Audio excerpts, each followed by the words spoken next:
Doctor વિપુલ પાટડિયા સાહેબ, છેલ્લા એક બે પ્રશ્ન આપણે લઈએ. જી સાહેબ, આ બ્લડ પ્રેશર, કોલેસ્ટ્રોલ, ડાયાબિટીસ, શું તમને એવું લાગે છે કે છેલ્લા 10 વર્ષમાં આનો ગ્રોથ રેટ ખાસો વધી ગયો છે? હાજી, છેલ્લા 10 વર્ષમાં ગ્રોથ રેટ વધ્યો છે કારણ કે આપણી પાસે ફૂડની અવેલેબિલિટી વધી છે અને વેરાયટી ઓફ ફૂડ્સ વધ્યા છે. આપણા સ્ટ્રેસ લેવલ પણ વધ્યા છે અને આપણું એક્સરસાઇઝ તરફનું વલણ તો છે જ, પણ રિલેટિવલી ઓછું છે.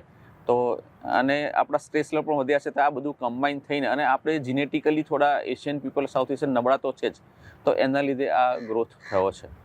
જે છેલ્લા 10-15 સ્ટ્રેસની વાત કરીએ, જી. સ્ટ્રેસ અને બ્લડ પ્રેશર. જી, સાહેબ, સ્ટ્રેસ બ્લડ પ્રેશરને કઈ રીતે વધારી શકે? સ્ટ્રેસ જો માણસને વધે તો એના હાર્ટ રેટ વધશે. હાર્ટ રેટ વધશે, એની સાથે બ્લડ પ્રેશર પણ વધશે અને હૃદય વધારે પંપ અપ કરશે. સાથે સ્ટ્રેસની સાથે બીજા એન્ટી ઇન્સ્યુલિન હોર્મોનનો પણ વધારો થશે, એટલે ડાયાબિટીસ પણ પ્રેસિપિટ થશે. કોલેસ્ટ્રોલ લેવલ પણ વધશે. બીજું, આપણે સ્મોકિંગ અને ટોબેકોવાળા પણ સબસ્ટન્સ એબ્યુઝ કરીએ છીએ, તેનાથી પણ બ્લડ પ્રેશરમાં વધારો થાય છે. બરાબર. ડોક્ટર વિપુલ પાટડિયા સાહેબ, એઝ અ ડોક્ટર તો સાહેબ અમે તમને ઓળખતા જ હતા. આજે ધ પર્સન વિપુલને જાણી, જોઈને, સમજીને અમને ખૂબ આનંદ થયો સાહેબ. Thank you so much. જી. Thank you sir. Thank you very much.